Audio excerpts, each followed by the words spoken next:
अस्सलाम वालेकुम स्टूडेंट्स। जी आज हम गजल पढ़ेंगे। ये फख्र तो हासिल है, लिखी है शायरा अदा जाफरी ने 10th क्लास का सफा नंबर 161। पहला शेर है, ये फख्र तो हासिल है, बुरे हैं कि भले हैं, दो चार कदम हम भी तेरे साथ चले हैं। इससे पहले हम इसका जो है ना वो तारुफ पढ़ चुके हैं अदा जाफरी का। आज हम गजल की तशरीह की तरफ आएंगे। शायरा इस में ये कहना चाह रही है, अगर हम गजल को देखें, ये फख्र तो हासिल है, बुरे हैं कि भले हैं, दो चार कदम हम भी तेरे साथ चले हैं, तो ये यकीनन ये मजाजी महबूब के बारे में गजल है। मगर अब मजाजी महबूब जो है वो कौन है? वो कोई उसका कायद हो सकता है, जैसे वो दौर कायदे आजम के एज अ लीडर था और उन्होंने एक जगह लिखा भी कि कायदे आजम के साथ कुछ देर ही सही चलना वो मेरे लिए फख्र का बायस था।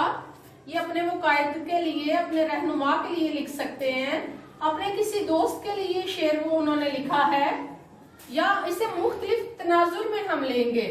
किसमें लेंगे?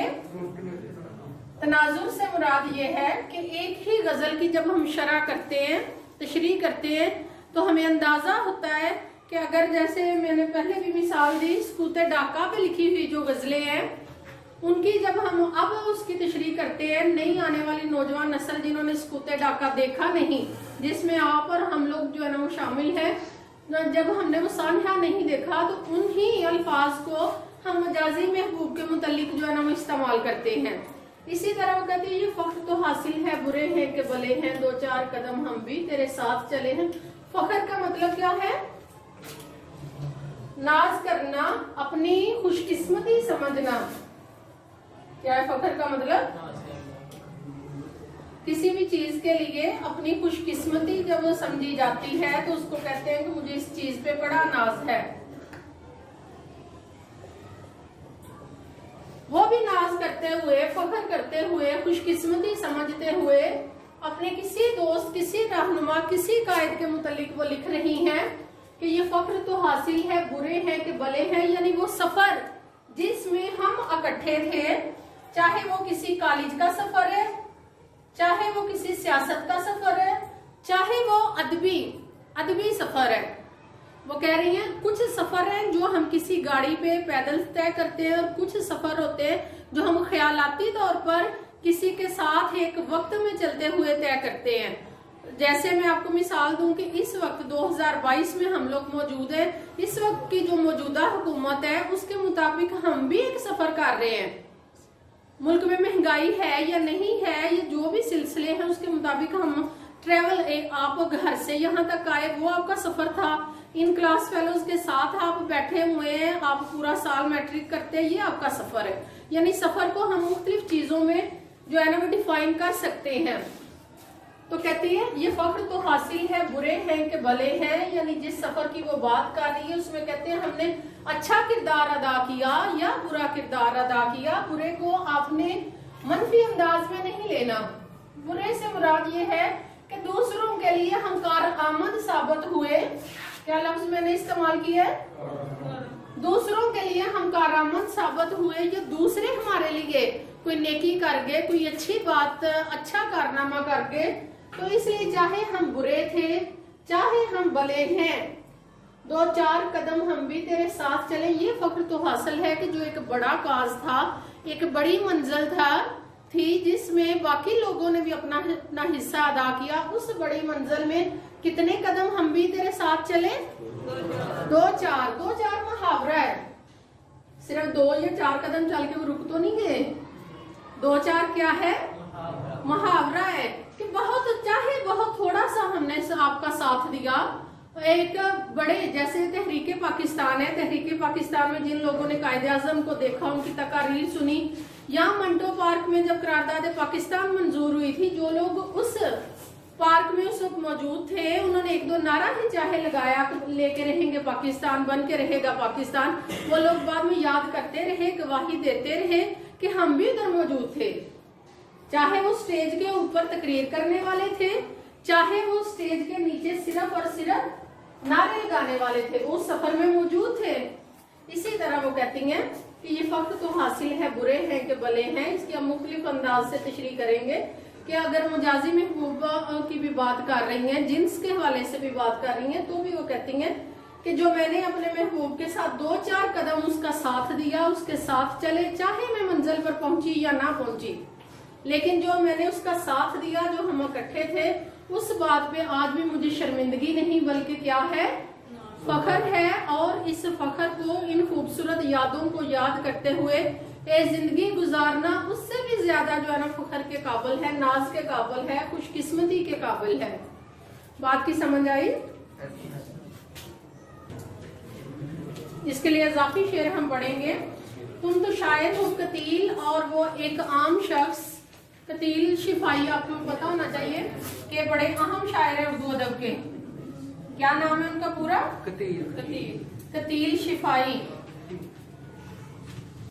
वो कहते हैं तुम तो शायर हो कतील और वो एक आम शख्स, उसने चाहा भी तुम्हें और जताया भी नहीं, यानी एहसान भी नहीं किया।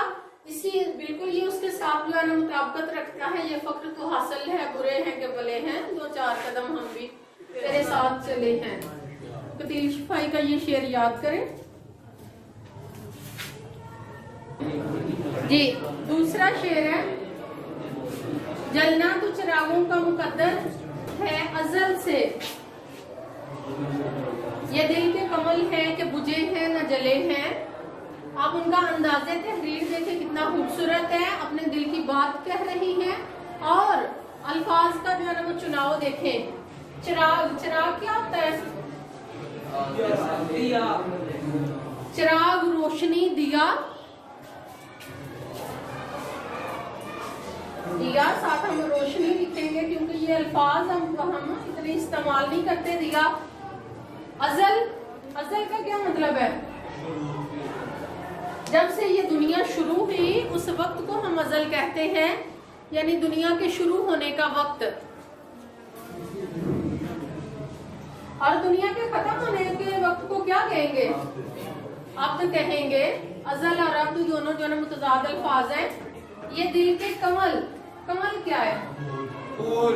कमल एक ऐसे फूल का नाम है जो कीचड़ में उगता है। जो कहाँ उगता है? कीचड़ में उगता है और पूरे उस जगह की, उस मंजर को खूबसूरत बना देता है कमल। कहते जलना तो चिरागों का मुकद्दर है अजल से, कि चिराग जो इंसान ने बनाए वो दूसरों को रोशनी देने के लिए बनाए गए, और दूसरों को रोशनी देते देते वो क्या करते हैं? खुद भी जल जाते हैं। तो कुछ चीजें ऐसी हैं जो हमेशा दूसरे को फायदा देने के लिए जरूर बनाई जाती हैं। तो चिराग किसको फायदा देने के लिए बनाए गए? इंसानों को। दूसरों को वो रोशनी देते हैं और आज से नहीं देते, अजल से। जब से ये दुनिया आई, दुनिया में लोग आए, वो अपनी अपनी जरूरत के मुताबिक अपनी चीजें जो है ना वो इजाद करते रहे। चिराग भी अजल से, जैसे जुगनू है दूसरों को रोशनी फराहम करता है और खुद अंधेरे में रहता है। चिराग जो है ना, चिराग तले अंधेरा, जो मुहावरा इस्तेमाल किया जाता है, यानी चिराग के ऊपर रोशनी है और नीचे चिराग खुद किस में है? अंधेरे में। तो कहते जलना तो चिरागों का मुकद्दर है अजल से, कि हमेशा से जब से दुनिया बनी चिराग दूसरों को रोशनी देते रहे। चिराग असल में उन्होंने एक तशबीह दी है और वो अपने आप से दी है कि वो लोग जो दूसरों की खिदमत करते हैं और जताते नहीं, एहसान नहीं जताते, वो दूसरों को रोशनी दे रहे होते हैं, अपने उनके घर में अंधेरा होता है। ये दिल के कमल हैं, बुझे हैं न जले हैं। दिल के कमल से मुराद, कमल मैंने बताया खूबसूरत वो फूल जो बाकी पूरे मंजर को खूबसूरत बनाता है। वो मंजर जो है ना, कौन सा मंजर होता है? किस जगह का? कीचड़ का मंजर। और उसे खूबसूरत कौन बनाता है? कमल। तो कहते हैं ये दिल के कमल। असल में कमल उन्होंने एहसासात के लिए लफ्ज इस्तेमाल किया है कि जिस तरह कमल नरमो नाजुक होता है और कीचड़ जैसी जगह में वो खूबसूरती जो है ना वो लाता है, इसी तरह जो दिल एहसास से खाली है, वो दिल जो है ना जिसमें एहसास नहीं, वो किसी काम का नहीं। वो बाकी जिस्मानी जो हमारे अज़ू हैं, जो बाकी बॉडी पार्ट्स हैं, उनमें से जैसे हाथ है, बाकियों के और काम है, इसी तरह वो हो सकता था, लेकिन अल्लाह ताला ने दिल में एहसास नाम की जो एक खूबसूरत और लतीफ चीज जो है ना वो डाल दी, उसकी वजह से दिल खूबसूरत हो गया। तो कहते हैं ये दिल के कमल हैं। दिल के कमल क्या हुए? एहसासात, जज्बात।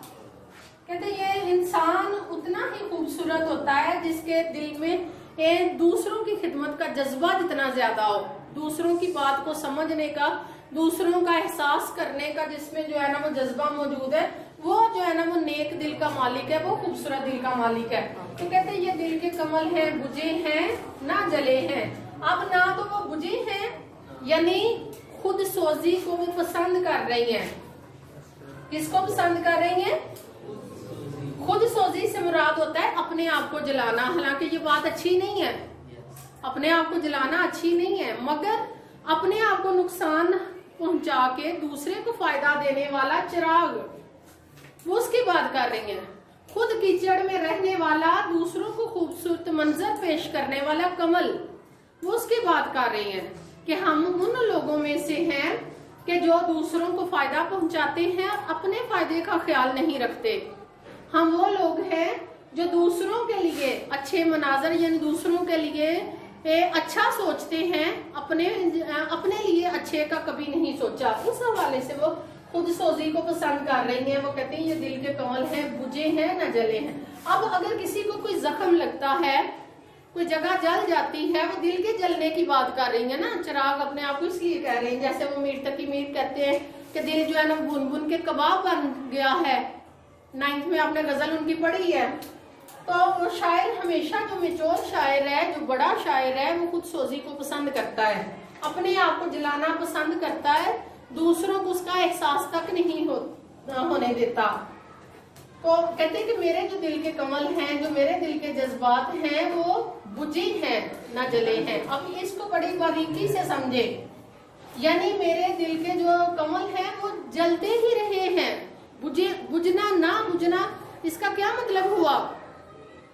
जो चीज बुझती नहीं है, दिल के जख्म जो बुझे नहीं हैं, वो क्या कर रहे हैं? अभी तक जल रहे हैं। कहते हैं कि मैं सारी जिंदगी खुद जलती रही, यानी मुझे दिल के जो जख्म मिले वो हमेशा जलते रहे, मेरी ये खुद सोजी कायम रही। लेकिन साथ ही वो कहती हैं ना जले हैं, ना बुझे हैं, ना जले हैं।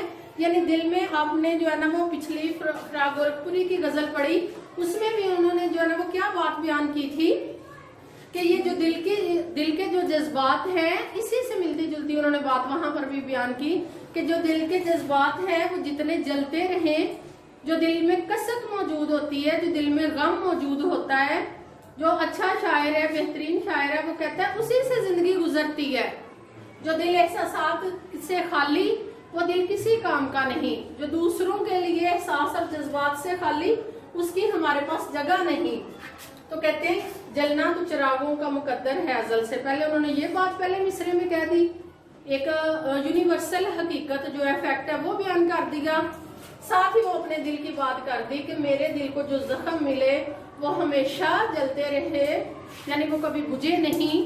और साथ ही जब वो कहती है ना जले भी नहीं, कहते लेकिन उसको वो उसके हिस्से की वो अहमियत भी ना मिली कि कोई और आता, मेरे दिल का एहसास करता और मेरे दिल के जो चिराग है वो और रोशन हो जाते, रोशन होके जलना शुरू कर देते।